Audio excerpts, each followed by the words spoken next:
view, vow, view, vow, view, vow, view, vow to view, vow, vow to view, vow, vow to view, vow, vow to view, vow, vow to view, vow, vow to view, vow, vow to view, vow, vow to view, vow to view each other's movies, even though we don't always like them, but it's okay because we love each other and movies too.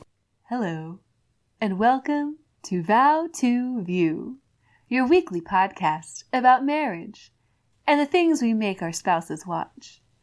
I am your host, Elyse Daly. I'm Scott Daly. My co-host and husband. And together, we're the Dailies. What are you doing? I don't know. I was trying to do my NPR voice. Is that your for a NPR second, voice? See, but it wasn't a good one. The thing the listeners don't get to understand with this is that this is the third time we've had to do this introduction because of various interruptions. Yeah. And each time, Elyse came up with a different voice. You missed the I have country. a lot. You missed the country twang. I don't even know what you were doing with the second one. I don't even remember. But it was good. That was your Clearly. best shot. Yes, Elyse, this is the podcast where each week we pick something for each other to watch that is important to us. We were going to anyways. And that's true. That is important to us in some way, and then we watch it, and then we come on here to talk about it. We've got another exciting episode for you guys this week, but first, we have a little business. We have something else that Scott made his wife watch. Yeah, that's perfect. Yeah, something that I'm sure a lot of women were forced to watch. Only in this case, he was really happy the whole time. Hey, Elyse. Yeah. What happened yesterday? My team, the Patriots, lost the Super Bowl. Don't. I'm just kidding. Don't. Who won the Super Bowl? The Philadelphia Eagles. Yeah, they did. I am an Eagles fan, as some of the people listening know, maybe not everyone, and wow, that was awesome. That was an experience. I've never seen Scott pace as much as he did yesterday. I paced. My voice is a little raw because I was screaming a lot. And when he cried afterwards when we watched This Is Us. That did not happen. That did happen. That was a very... I looked over and there were wells. That was a very emotional episode. And I was already in a heightened emotional place. Sure. And it was just... I'm so happy. You didn't cry for the Eagles to win the Super Bowl, but you cried during This Is Us. Well, I don't cry at sports. That's not how I work. Not even tears of joy and excitement. I get very happy in sports or very mad. Yeah, you do. But I've seen you get frustrated. It was a wonderful day. It was a wonderful Super Bowl. Mm-hmm. My beautiful wife made me all these delicious foods because we are doing Whole30 right now, which I think we've mentioned on here once or twice before. Yeah. So I couldn't eat any of the usual Super Bowl snacks. Yeah. So instead, I had delicious... I made healthy things. Healthy versions of those things. We had potato skins. Which is really kind of completely against the whole purpose. It's just eating the unhealthy versions of the things that you know. But, it's fine. It's fine. It was the Super Bowl. It's okay. It was the Super Bowl. It was your day. I wanted your day to be special for you. It was. I knew that you wanted to have your Super Bowl snacks. And so... It was so special. I got you your Super Bowl snacks. It was so special. Yeah. I went to bed so happy. So full. Yeah, but sober because part of our diet is we're not drinking. So my team is probably never going to go to the Super Bowl for the rest of my life. And they're definitely never going to win a Super Bowl for the rest of my life. And I had to be sober because of the Whole30 diet. This episode... And you remembered it a lot better, I'm sure. This episode is sponsored to you by Whole30. I wish. That'd be fun if they did. Wish. No. It was good. I just wanted to bring that up because I'm going to bring that up on every single thing that I do this week, no matter what or where it is. The Eagles won the Super Bowl, and it was awesome.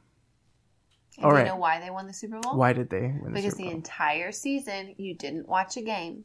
You held true to the superstition, and it worked. And then once they got to the playoffs, you started watching. And when you watched in the playoffs, they won. It's true. And so it was all about your superstition stuff. So I think we just need to do this from now on. You cannot watch any regular season football games and then you can only watch the playoffs. I think that's the way it's got to work. It's awfully convenient for you, Elyse, who doesn't want to watch football. If your superstition is Look, true. I don't believe in superstitions. If you want them, fine. But, they won the Super Bowl. Okay. They won the Super Bowl because they were a damn good team that played their heart out. They won the Super Bowl because they knew you weren't watching them during the regular season. Excuse me. That was the dog. Anyway, next order of business, we have to talk about our discussion question from last week, Elyse. What was the discussion? I think something to do Is Scott always with wrong? Rocks and paper and scissors. Yeah, so Elyse made the bold declaration that the correct way to say rock, paper, scissors was it paper, rock, scissors? Might I just add that the only reason you're bringing this up is because you're on a high from your Super Bowl win and you need to continue to win things. No, I'm bringing this up. It doesn't really matter. It does matter. Why does it matter? Because you were convinced that you were correct. And you, my love, were wrong. Can I say tomato, tomato, envelope, envelope, paper, rock, scissors, rock, paper, scissors? No, because those other, you can't rearrange the words in a sentence. Is it the same game? Is it the same food? Is it the same object? Yes. See, I want everyone to listen. This is what's happening. She was wrong, so she's transitioning the argument from being about her way is the right way to now the argument is every way is the right way, which is not what you said last week. I think mine is correct. I think where I grew up, that's how I was taught. The International Rock, Paper, Scissors Association says otherwise. Well, you know what? I'm someone who likes to live and be unique and not give in to what everybody else is doing. And so, you know what? I'm going to still do paper, rock, scissors. I'm not telling you can't do it, but just do it knowing that you're wrong. That's fine. That I'm special. That's an interesting way to try to frame the losing of the Sunshades, discussion. Paper, rock, scissors. Yeah, okay, I need some support out there. This is completely tangential of what our conversation is, but sunglasses. Sunshades. Sunglasses. Sunshades. What is it? So it's just it flows a lot better. Elyse, what is the thing that you put your food in a shop in a grocery store? It's a buggy. This is a shopping cart. It's a buggy. It's a shopping cart. This is the whole I married a Yankee story. Oh my god! It's just all the things that we say different because I lived in New Jersey until I was 7, so I'm a Yankee. You are. Whatever.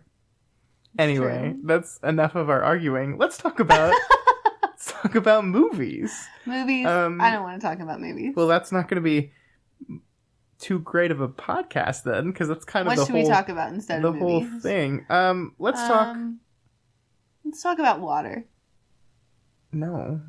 Let's talk about movies. Let's talk about the movies. Okay, what movie do you want to talk about? Well, I think what we're trying to do going forward is we're trying to pick a theme for each week. So instead of we didn't do a good job this time. No, we haven't. No, this time I think we did. Oh, we did? Yeah.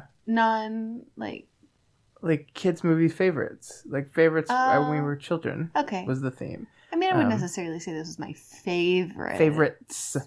Plural. Okay. So it's one of your favorites. But aren't all of these some of my favorites?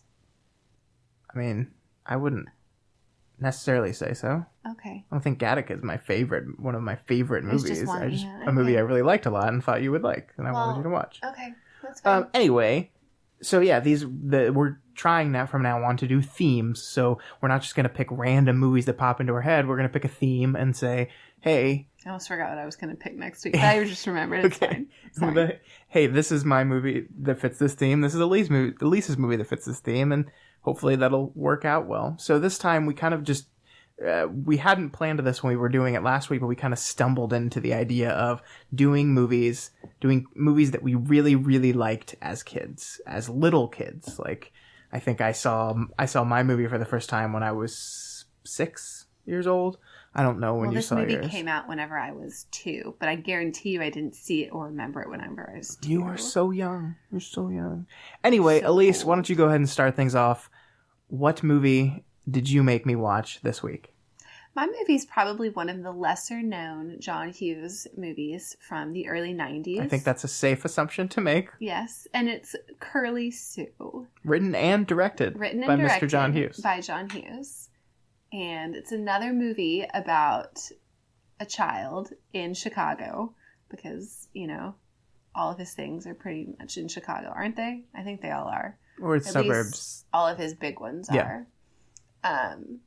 And so it's about this little girl and her father figure who are homeless, and they're traveling from city to city as con artists trying to just get by in life. And then they end up trying to pull this stunt on one of the ladies that works in a law firm and is this big wig, you know, office person, and who has this hard heart about, in the beginning of the movie, I don't have a kid and I don't have a husband, so I don't know how you feel, whenever she's talking about divorce. And then by the end of the movie, her heart is now soft and she has opened it to a man and a little girl, and she is now complete.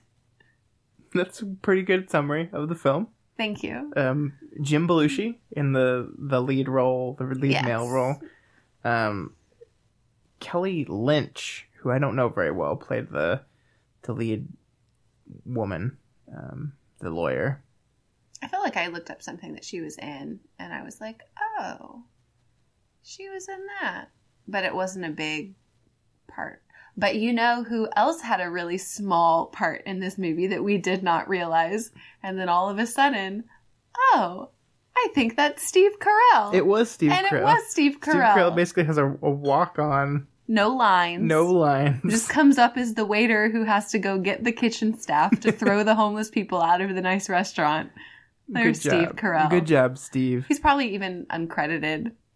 No, he's credited. He's credited as Stephen Carell. Oh, Stephen. Yes. And he looks so young. Yeah, he does. But not as young as the title role of Curly Sue, played by Allison Porter, who you said was also the Pepsi girl for a while. I thought she was. I don't think that she is. Oh, so you were just wrong about that. Maybe she was. It was some brown-haired, really curly-haired little girl. Mm-hmm. I actually don't think that she... It was... Yeah, I don't think that she was. Maybe I was getting her confused, you know. My whole Dick Van Dyke, Sigourney Weaver, Susan Sarandon. That happens sometimes to me. It seems to happen more often whenever I'm talking about movies. Yeah, not just sometimes. It happens... You know. It happens a lot. I'm a visual person, and so things can get muddled in there sometimes. Yeah, so Elyse, we've explained the movie a little bit. Why did you select this movie? Tell your history with Curly Sue. I just remember that it was a movie that me and my sisters really liked to watch. We loved the little girl, and I think that it was one of those things where we didn't get to behave in the same way that she did when we were little. And so it was always one of those fun things to watch. And then we could just say that we're pretending to be Curly Sue and we're playing, and we could eat our spaghetti like how she ate her spaghetti or her pizza or whatever that was. And we would try for hours upon hours to learn all of the card tricks that she did whenever she was shuffling for the poker game. And it was a fun thing to see all of the stuff that the little girl did and all that she played, and then we would try and play that. And so it was just fun. And I think that it just shows, you know, like John Hughes the year before did Home Alone, which was a little story about a boy who probably every single little boy wanted to be left at home and get to do every single thing that Kevin got to do. And then he does this movie about a little girl who does not behave like a little girl is necessarily expected to. And so all these little girls are watching it and thinking that some of these things seem fun. And while I don't really probably ever want to have to live on the street and not brush my teeth except in between two different cities, there were still those moments where it was fun. Mm-hmm. Yeah. So that's why I liked it. Okay. Yeah. I thought this movie was pretty adorable. I like obviously the Home Alone comparison, even if you didn't know this was a John Hughes movie, is very apparent. There's this air of kid getting to misbehave that is infinitely appealing to children, because I had never seen this movie, but that's what Home Alone was to us. The things that Kevin McAllister did in Home Alone were things that we as kids liked to emulate. There's a scene in Home Alone where he is jumping on the bed eating popcorn, and me and my friends did that, and we got in trouble because turns out eating popcorn in bed is really messy and not a good idea at all. But you just want to do it as a kid. So yeah, I definitely can see that. I can see how this would appeal. She is a very like brashly spoken little kid who, it's one of those roles that they don't talk or act their age.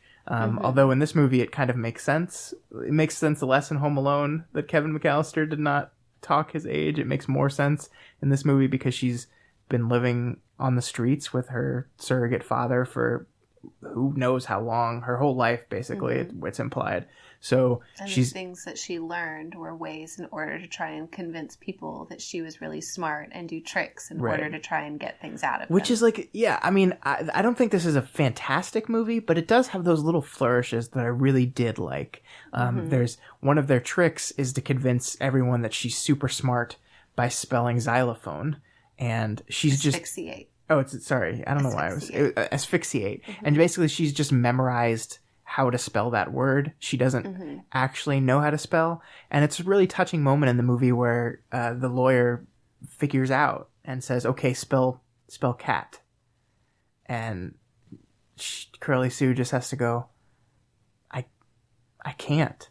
And that was surprising how much it affected me. Like, that's a pretty emotional scene in this rather silly kids movie.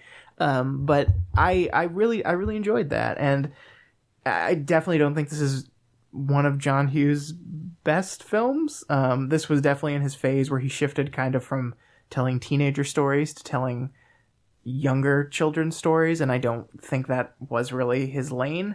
Yeah, and I think that he told a little boy's story a little bit better than he told a little girl's story. Which makes sense. Which does make sense. But, I mean, I still think that he did a decent job. Yeah, and I made fun of Jim Belushi on last week's podcast when you told me he was in this as the not as good Belushi. I have nothing against Jim Belushi, and I think he does a pretty admirable job here in this movie, where I think the arcs are a little bit rushed. I think we use a montage to get over a lot of the actual growing in this movie. At the beginning? No, in the midpoint when they basically have decided that they're staying with this woman for a while, and then we just kind of move through them becoming part of this world, and his relationship with Curly Sue, I think, was very well done. The lawyer, what is her name? I feel bad saying the lawyer, but maybe that's a hint as to Doris. How unmemorable her name's her not character. Really Doris, though. Remember, he kept on calling her Doris. Yeah, her name is Gray Ellison. Yeah. Yeah, I think Gray's relationship with Curly Sue is very good. The relationship that I think is not as great is the relationship between the two adults. This is supposed to be, as she is falling in love with Curly Sue, she is also falling in love with Jim Belushi's character. And that part of the movie didn't work for me as well. And I don't know if that's just because that's not the story John Hughes was really interested in telling. He wanted to tell the story of this woman whose heart is melted by this adorable but rough little girl, and he wanted to tell the story between this little girl and this man who basically just took her under his wing.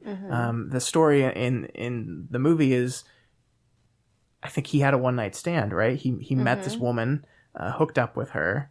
She had a daughter, and the next day she left, and he got the kid. Yeah, he had this kid, and I mean, he could have just left the kid. He could have just gone to a firehouse or something and just dropped the kid off. But he decided that he was going to take it upon himself to take care of this child. And it's hinted at and said a couple times throughout the movie that he has been looking for a mother for this girl for years. Her life. And she knew that as soon as he found her mother that he would be gone. Right. Mm-hmm. But obviously they have a very important relationship too. Mm-hmm.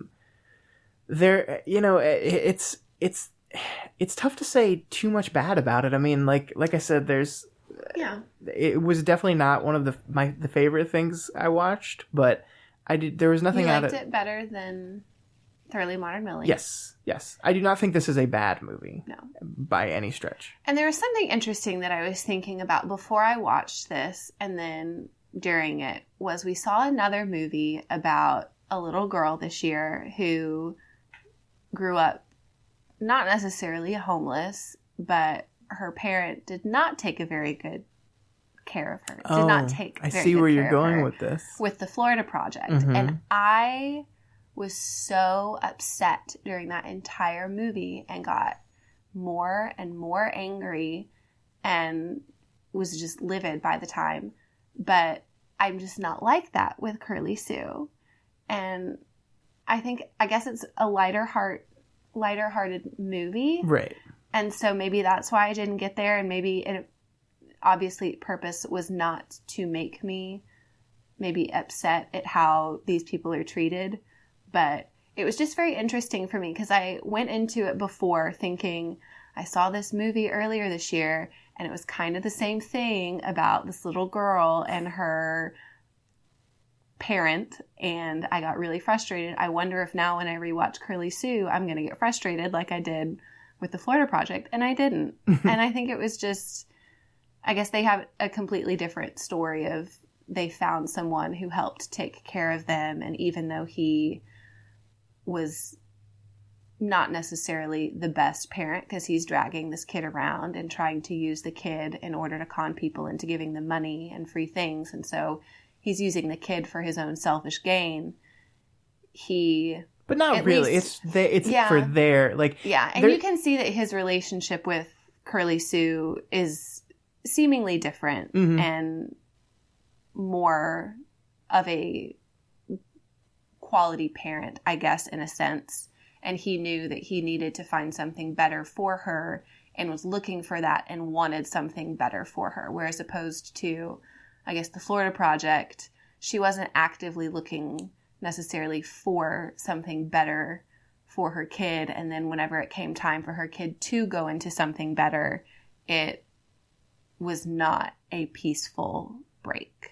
Yeah, I mean, the Florida Project, I think it's hilarious we're comparing these two movies. I know. But the Florida Project is a film that is much more interested in the reality of this kind of way of living. Yeah. This is a John Hughes movie. It is a very softened edges mm-hmm. to that kind of... I mean, in reality, living on the streets as a young girl, she would be not only like extremely malnutritioned, but she would have probably severe psychological issues by this. But that's not the story that this movie wants to tell. Yeah. And I think it is very kind of heartening that, and it is a kid's movie. I think that mm-hmm. that this is a movie about family, finding family that is different from yours, mm-hmm. Different from the ones you were born with, but that love you even the same. And I think it is really remarkable that Jim Belushi, as much as he takes advantage of people and basically grifts people into giving him money and stuff,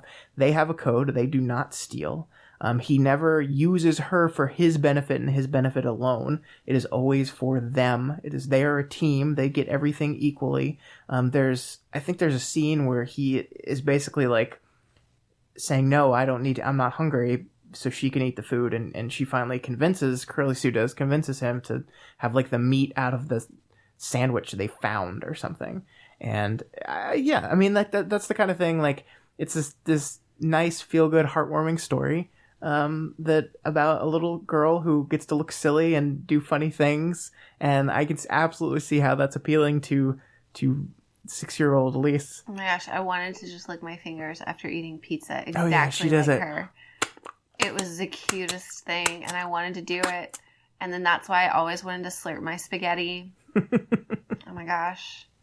Yeah. And like I said last week, I wanted to take a bath with an inner tube in my bathing suit with an umbrella. And we have never had a bathtub big enough in order to do that. Well, now you're an adult, so... I would still do it as an adult.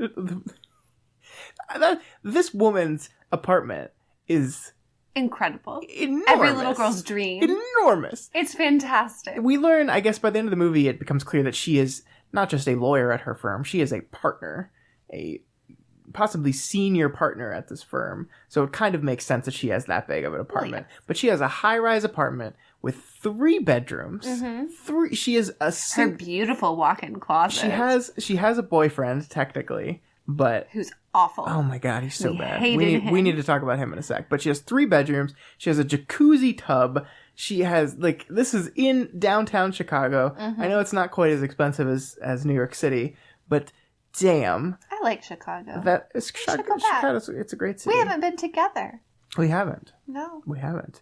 But yeah, so her boyfriend is played by John Getz, who is like any 90s movie, if you need like a sniveling asshole to place a character that you're clearly not supposed to like, John Getz is the way to go. He plays that role so wonderfully, and you just kind of hate him. He looks like a snake. He does. And they really leaned into it in this movie. They really made him like completely worthless. Yeah. I think also in 1991, I just looked this up. Don't Tell Mom the Babysitter's Dead. I don't know if you've ever seen that film. I have never seen that film. It's a pretty good movie. He plays basically the same character. He's a sniveling jerk businessman who turns in the main character, which is exactly what he does in this movie. He calls social services on her because she rejects him for Jim Belushi. So that'll win her back, just turning in Jim Belushi. Well, yeah, if he's in prison, then she only has him to choose from. Yeah. It's logical. That's completely logical. So if I ever go to prison, I know it's just because you turned me in for something that is just completely ridiculous. Oh, there are so many things I could turn you in for. Someone else. So many things I could turn you in for. No, you couldn't. So many things. Name 10. No.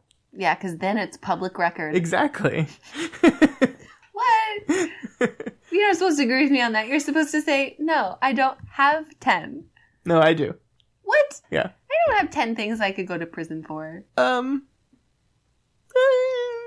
You're making this up. Anyway, yeah, so what I learned about you, I learned that we had similar childhoods in which we watched a movie of a kid misbehaving and wanted to emulate those things, which I think is pretty great. Because I definitely understand that. And it's funny, like, the more we do this project, this is our 5th episode, and the more I'm watching these movies, the more I'm going, like, yeah, of course Elyse likes this movie, of course, like, and I can pinpoint, like, I don't know if you noticed, but there were moments where we were watching this movie where I would look over at you, and it's because I just saw a scene that, like, I knew 6-year-old or 7-year-old or whenever you watch this, Elyse probably loved this scene. I could just tell. Like, when she eats the pizza, I looked over at you because I'm like, Elyse will probably love this. Like, no, you looked over me because you're like, I want pizza. Oh, yeah, that too. Make me pizza. Oh, I need some pizza. Yeah. No. But I think I can't do dairy anymore, I don't think. I don't know why I just told everyone I can't do dairy anymore. I don't think I can do dairy The anymore. world of the podcast now knows Elyse gets very bad tummy aches every time she eats dairy. Yeah. Which is a shame because I love cheese. Oh, I love cheese. We'll be driving past a milkshake place and she's like, can I get a Blizzard from Dairy Queen? It's like, no. It's going to end badly. It ends badly. Every time. That's disgusting. I don't know why I'm sharing this publicly. That's the life of podcasting. It's just people get to know all about you, Elyse, and your lactose intolerance. Yeah. So that's something I really enjoy. Everyone's learning about me. I really enjoy about this project is that I'm getting, like, I know you as an adult, but we met 3 years ago, so I've never seen what kid Elyse was like and what teenager Elyse was like. And pictures are not the same. No, I showed you those home videos that my sister and I made, right? We're going to have to scan those and put them on the website, I think. No, because they're so good. They're so good. But yeah, I think that's what's cool. I think that's what's cool about movies. And you can take a movie that someone likes and someone, especially this week's category, is something that was clearly important to you as a kid, and it helps you learn a little bit about them by seeing what they like and seeing how the movie played out. And that's why I liked Curly Sue. That's why I liked watching Curly Sue. And it was just a better movie. Don't say then my movie. Than last week's movie. Yeah. Yeah.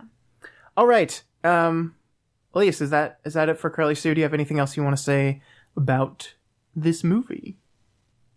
I don't think so. Okay. Well, then we will move right along to my movie right after this.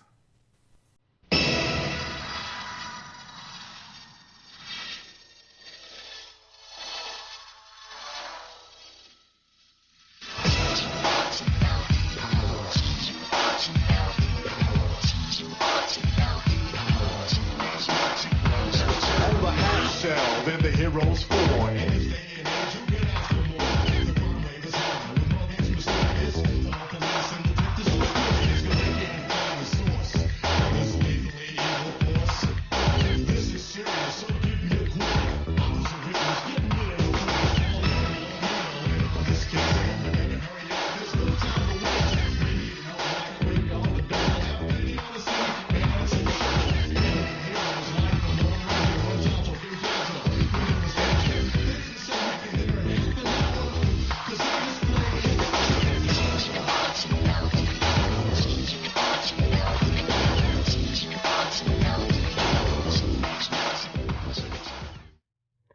And we are back.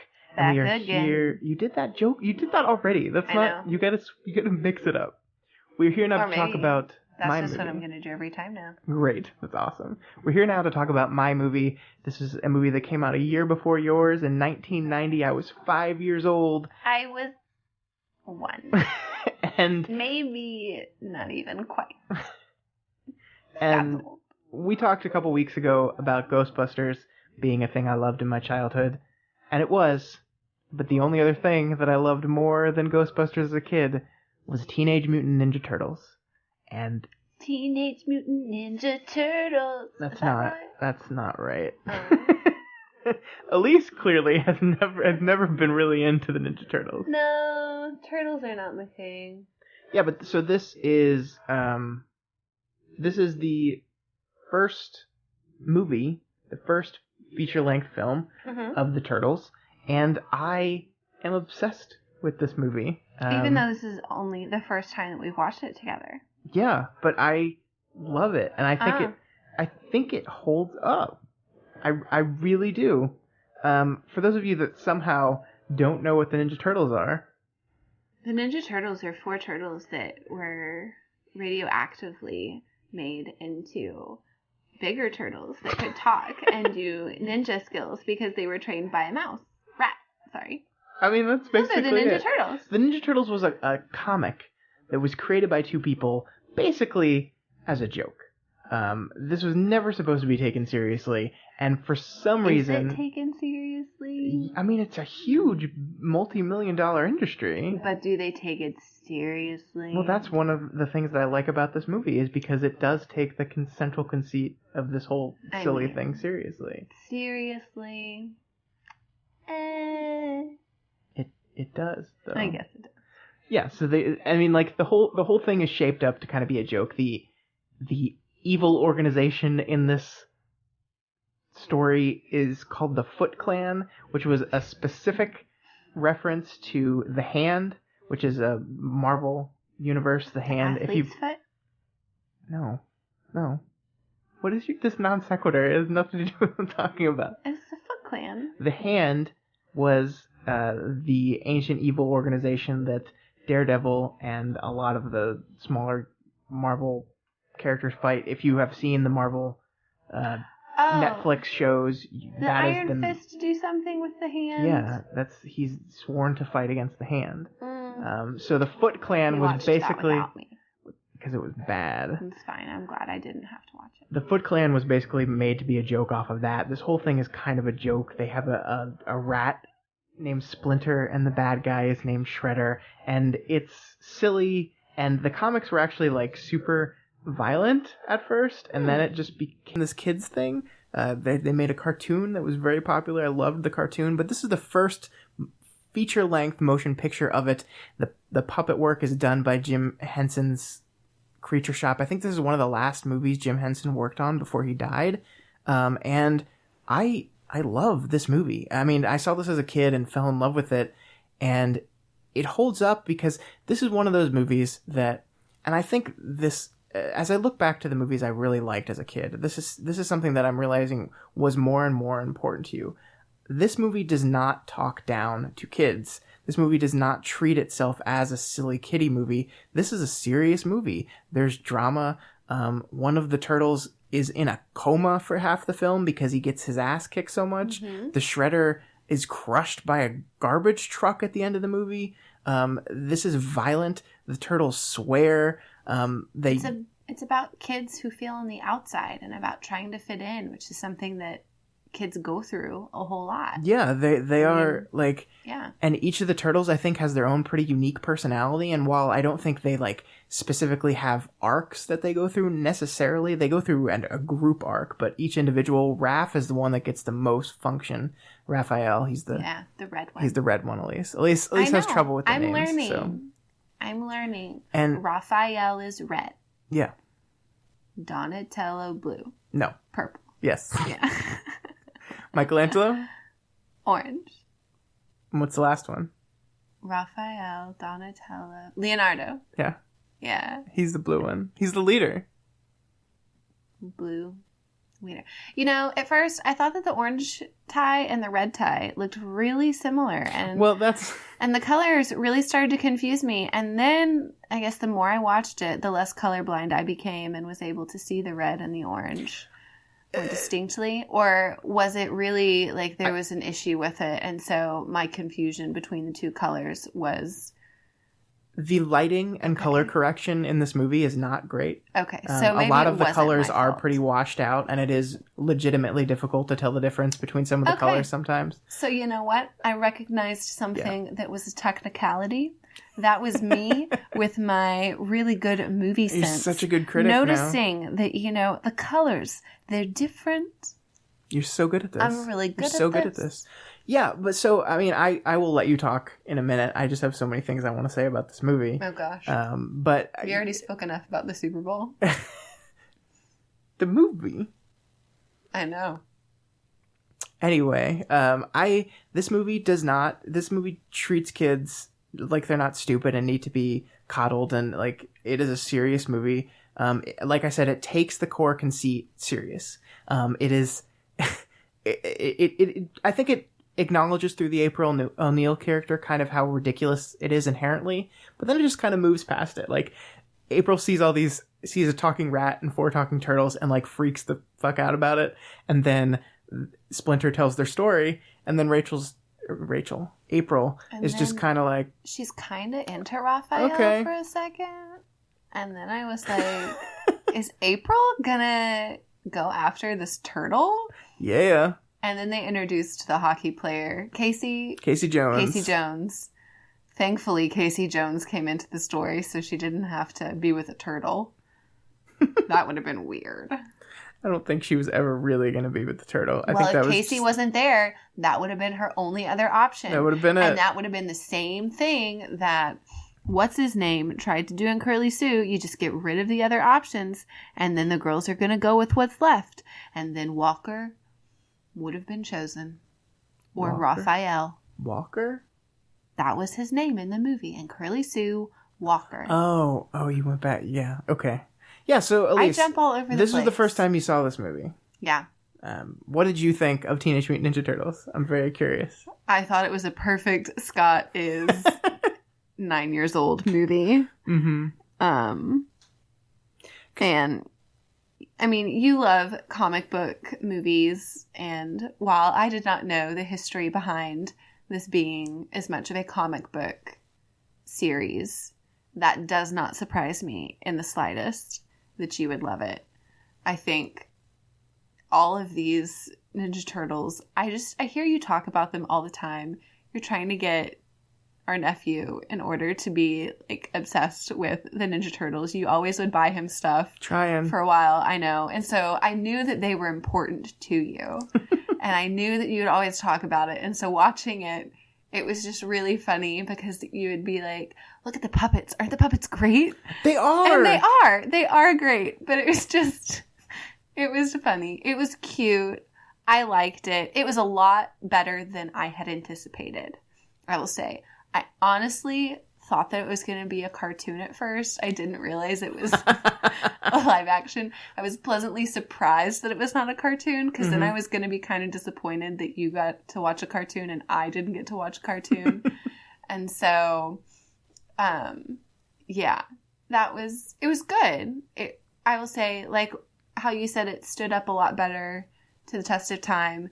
It was a lot more enjoyable than I had thought it was going to be. It had its weird moments, yes, with the large rat that was chained and held prisoner, and I was just like, and then the Splinter appearing in the shadow of the fire and them all around. Oh, how there's just magic in Ninja Turtles and then they just move on and pretend like there wasn't just magic? I mean, ninjas are magicians too. They just appear everywhere. But that was more thematic. Like the whole idea of that scene is the four of them combined can do anything. Yeah, it's just like including, Captain Planet. Sure. Yeah. There were 5 Captain Planet people, but I don't care. Ninja Turtles ripped it off of Captain Planet. I think Ninja Turtles came out before Captain Planet. I think Ninja Turtles ripped it off of Captain Planet. Okay. He's our hero. Gonna bring pollution down to 0. What are the Ninja Turtles gonna do? Not end pollution. Defeat the Shredder? I think what's more important, to defeat pollution or to defeat the Shredder? Do they I think pollution. Hey, question. # global warming. Did they ever defeat pollution in the Planeteers? Because still pollution. Did the series ever really end? Or are we now the Planeteers entrusted in order to try and defeat pollution because we were from that generation? And now what are we doing as our Planeteer duty right now? To quote this movie I'm talking about, well, we're failing miserably.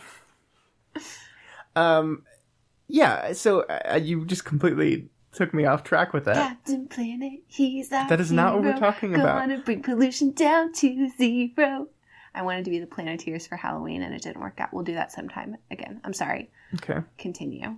Yeah, so speaking kind of like the idea of, as a kid, things appealing to you. I mean, not only did I want to be a Ninja Turtle, but there's a part in this movie where they go to basically like this Lost Boys from Pinocchio, like, fun house where they basically, all the Shredder's plan in this movie is to collect all the kids that are unwanted or feel unwanted. Yeah, that feel unwanted, and use that to force them to commit crime for him. So he basically gives them this warehouse that's just full of anything they want. They can drink, they can smoke, they can skateboard and play video games. Yeah, and, Sam Rockwell, he'll give you cigs. Yeah, Sam Rockwell's in this movie, guys. He's a very bit part in this movie, but he's in it.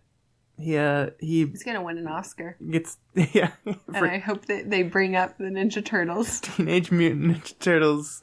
Sam Rockwell is now gonna be an Academy Award winner. I actually don't know if he's gonna win that Oscar. He might, but anyway, that's a whole different conversation. But yeah, so I saw that, and I want you can play video games and there's skateboarding. It looks like this really cool place, and I was like, I want to go there.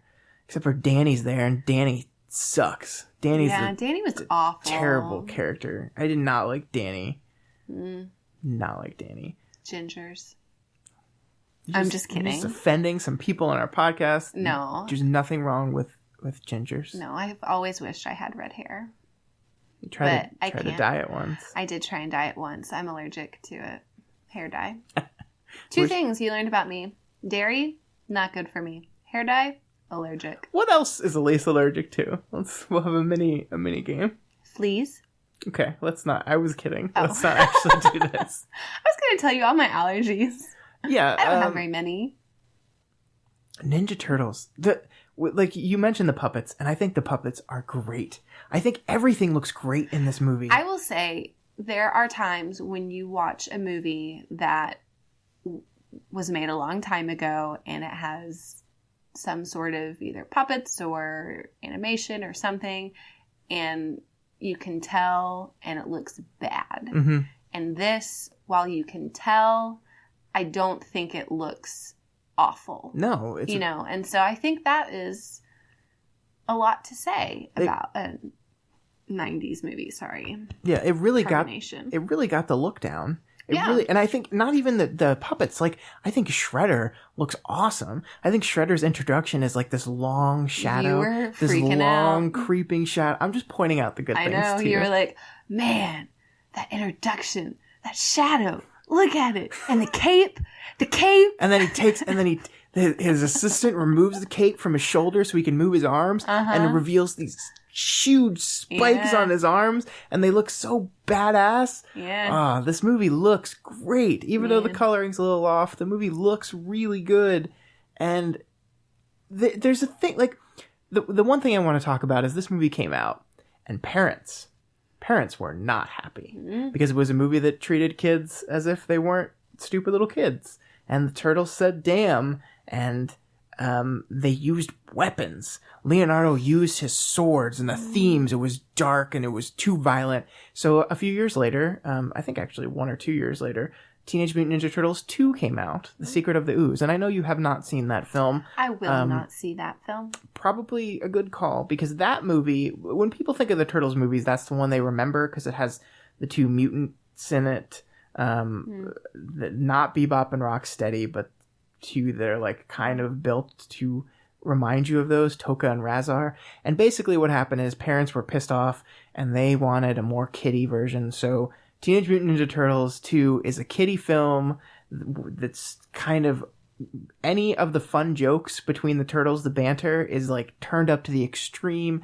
They like said they didn't want them to use the weapons anymore, so the studio did not let them use their weapons at all. So Leonardo has swords and never ever uses them because swords are pointy and dangerous, and we don't want to encourage kids to use weapons. No, you don't. So they just use other things, and it's just like their words. The words are the most powerful weapons you have. And the puppets are worse, I think. You didn't even acknowledge that. I'm not going to. It's a movie about Teenage Mutant Ninja Turtles. They need to use their ninja weapons. I don't know. You can have some pretty cool ninja moves without using weapons. Yeah, but if you have swords, use the swords. The point is that I think this first movie came out and it was different and interesting and kind of a little more serious than you would expect, while still being a lot of fun. I still think this movie is very fun. The funniest line in the movie is "Ninja kick the damn rabbit" when they're watching the Tortoise and the Hare on a cartoon on TV, and Michelangelo is cheering on the tortoise as he's being beaten by the hare and says, "Ninja kick the damn rabbit," and it's great. But then they came back and ruined it with the second, and the third is even worse. And now we've got the Michael Bay ones, which, like, I think the 1990 Ninja Turtles is a snapshot in time of what licensed movies looked like, because they would have never made this movie the way it is made now. Because this movie, while it references a lot of stuff in the cartoon and the source material, it doesn't do it overtly. Like, there's a van they drive in that looks very much like what the turtle van in the cartoon looks like, but they get rid of that pretty quick. Like, this is like not how you would make a licensed movie anymore, and I think that's cool, because I think it didn't want to just be filled with references and callbacks. It wanted to be something that told its own story. Ninja Turtles movie is really good, guys. I will say it is a decent movie. If you watch it, I don't think you'll be disappointed. All right. I'll put it on the list of you can watch. You can watch? All right. Yeah, you can watch. So you said it did not surprise you that I liked this movie so much? It's a Scott movie? This is a Scott movie. This is a little boy Scott movie playing ninjas with his friends movie. And you can definitely see little Scott playing ninjas with his friends. Which turtle do you think I was? You told me which one you were, and I forgot. I know. Were you Raphael? No. No, you were the one that no one wanted to be. No, that was Ghostbusters. No, that was the Ghostbusters. I don't know. Donatello? No, I was Leonardo. I wanted to be the leader. That doesn't surprise me. Everyone, follow me! Come on! The blue one. No. Yes. Yeah. Yes. I thought I was getting the colors right. Don't say no. I was really going strong here. See, what happened is my head went to Power Rangers, where the red one is the leader in Power Rangers, and that's who I wanted to be in Power Rangers as well. Yeah, always leader. I had to be the yellow Power Ranger. You had it to be? Yes, because Adrian always wanted to be the pink one. That's her sister. And I always got to pick second, or had to pick second, because Adrian was older, and Adrian wanted to be the pink one. So I was the yellow one. Even on my Power Rangers bike, I had the yellow Power Ranger. There's nothing wrong with the yellow Power Ranger. No, there's nothing wrong with the yellow Power Ranger. She got the saber-toothed tiger. I know. She was pretty cool. So I ended up growing to love the yellow Power Ranger. We're way off topic here. No, we're talking about kids movies, things that we enjoyed. Power Rangers. That was mine. I loved the Power Rangers. And Curly Sue. I think it is interesting when you look at the two things we picked, movies that we liked as little children, how different we are. Because I picked a thing that's action and weird ninjas, and you picked a thing that's just a little girl just trying to find love and a family. Mm-hmm. and that is very indicative of the non-musical version of Annie. Yeah. Yeah, it basically is that. Yeah. I'm sorry you haven't really been able to sing this episode at all, Elyse. That's okay. The music in the Ninja Turtles movie is really good. It's really good, guys. It's really good. Yeah. There's a Turtles rap at the end of it. Man, those turtles. I miss... Radioactive material lets you rap. Maybe that's what happened to Eminem. What do you mean, what happened to him? Maybe he was... hurt by radioactive material. He got in the secret ooze. So now he can rap. And his mutation was to rap. Yeah. So the turtles mutated into half men, half turtles. Yeah. And he turned into a rapper. Okay. I'm sure you're right. Vomit on your sweater already, mom's spaghetti. But on the surface, he looks calm and ready. Please I can play that on the ukulele. Please keep going. It's not quite as rappy, but I can play it on the ukulele. It's pretty cute. Vomit on a sweater already. Mom, spaghetti. That was so good. Thank you for doing that. You better lose yourself in the music the moment you want it. You better never let it go. You only get one shot. Do not miss it. What? I wish you guys could see the dancing she's doing right now. Guys, it's all in the arms. That's where the rappers get it. So it's much all arm in the movement. arms and the shoulders. You gotta get it. You gotta with the lose beat. yourself in the music. Get it with. Oh shoot! I knocked over my water. You gotta get it with the beat and with the arms and the bounce, and you get it and you go and then you got it. Oh, it's good. I think it's time we wrap up this podcast. Wrap? Elyse. I've been wrapping it up. Oh my God. Is there anything else you want to say about Teenage Mutant Ninja Turtles? So both of our movies this week had pizza in them. They did. Yeah. Everyone in this movie really liked pizza, and they ate a lot of it. And there was something. Oh, and they both had very well-known actors now in very, very small bit roles. It's true. Yeah. So I just wanted to bring them both together, show how they were alike, It's other amazing. than just how we brought them together with our likeness, with our love. Our love of each other. Now these two movies will be eternally linked in our minds. Yes. Maybe your minds too now. Mm-hmm. I really like how, if you look at the pictures, the turtle's pointing to Curly Sue. Because the turtle's like, hey, Sue. I was about to say, they haven't seen that yet, Elyse, and then I realized that if they're listening to this, they You know have. why he's pointing to her? Because she's eating pizza. Mm-hmm. And he wants the pizza. Mm-hmm. Pizza. Do you like penicillin on your pizza? That was a funny joke. I liked it. I love that movie so much. Yeah, so if you guys haven't seen Teenage Mutant Ninja Turtles, Or Curly Sue. I would give them a try. I would, obviously, my personal opinion is to prioritize Turtles, but They're decent movies to watch. If you have a little girl, if you have children, and they're little girls, I would watch Curly Sue over Ninja Turtles. Okay. Maggie agrees with me. Maggie's making noise again. Maggie's our dog that agrees with everything that I say. I wish we could leave this dog out of the recording studio, but if we do that... She loves me too much. She barks. She comes in and just makes noise. With dogs with abandonment issues. Maggie, stop. You're a cute puppy. Yes, you're a cute puppy. Anyway, this is terrible audio. Let's wrap this up and let's talk about our discussion question for the week, Elyse. There's not one. I checked. Did you type one? Yeah, there is one. I didn't see it. What? I thought that I was looking and that I could find it. The discussion question for the week. You didn't type one in there. I looked. It's not in there. I'm pretty sure I did. You didn't type one. Okay. Because I pulled it up because I thought to myself, Scott's going to want the discussion question. I better pull it up so that I can have it. And so he didn't type it in there. The discussion question that is typed up in there is, what is your go-to childhood film? What is your Ninja Turtles? What is your Curly Sue? I bet you he typed it in the script that he didn't share with me because he thought that I wouldn't go off of the script. But I pulled up this other thing and it's not in there. Oh, that's not where it is. Yeah, see? I pulled it up and I am right. Anyway, so that is the discussion question. What is your go-to childhood film? What is the film that you think of most when you think of the things that you loved to watch as a child? Very interested to see what people's answers to this one are. And we'll discuss some of those. If you send them in to us, we will discuss them on next week's podcast. You can send them to us. You can comment on this wherever you're listening to it, or you can shoot us an email at dailyplanetfilms@gmail.com, and we will read some of your responses. Before we go, I guess we got to decide next week's movies. Next week is Valentine's Day. Mm-hmm. Valentine's Day is on Wednesday next week. On date night. That's our weekly date night.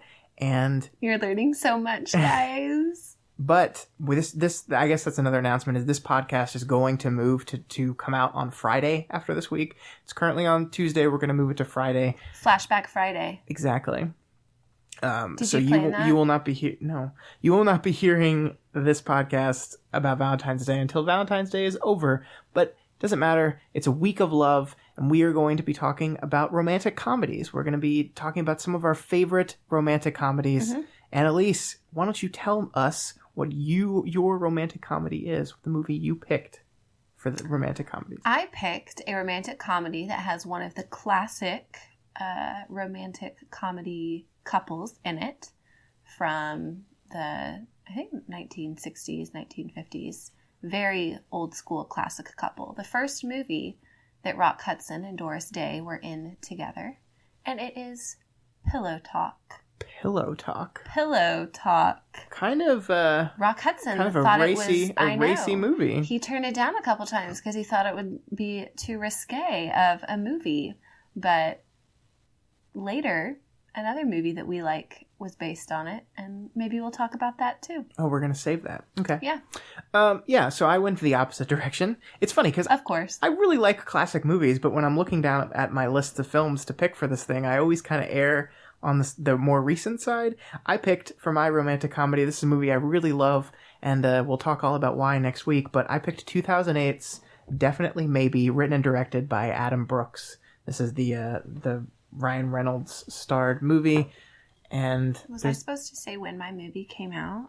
You said all of that? No, you're or fine. Did I give enough information? Yeah, we'll talk about it next week. I just don't know all the things you want me to do. It's fine, Elyse. It's okay. It's okay. Sorry, guys. I didn't tell you the year it came out or who directed it.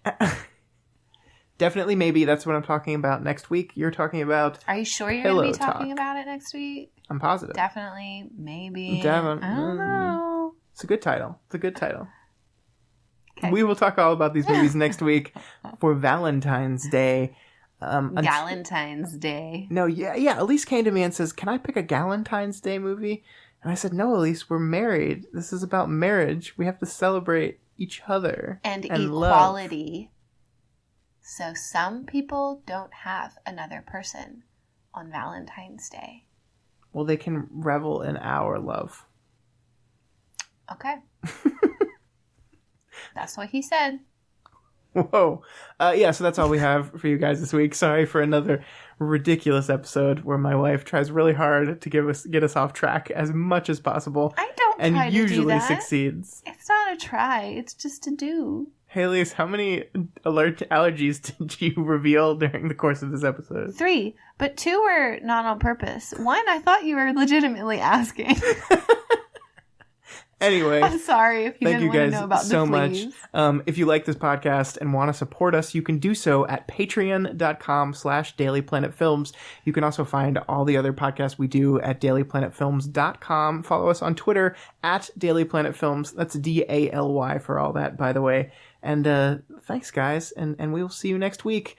And Elyse, I love you. Turtle Power.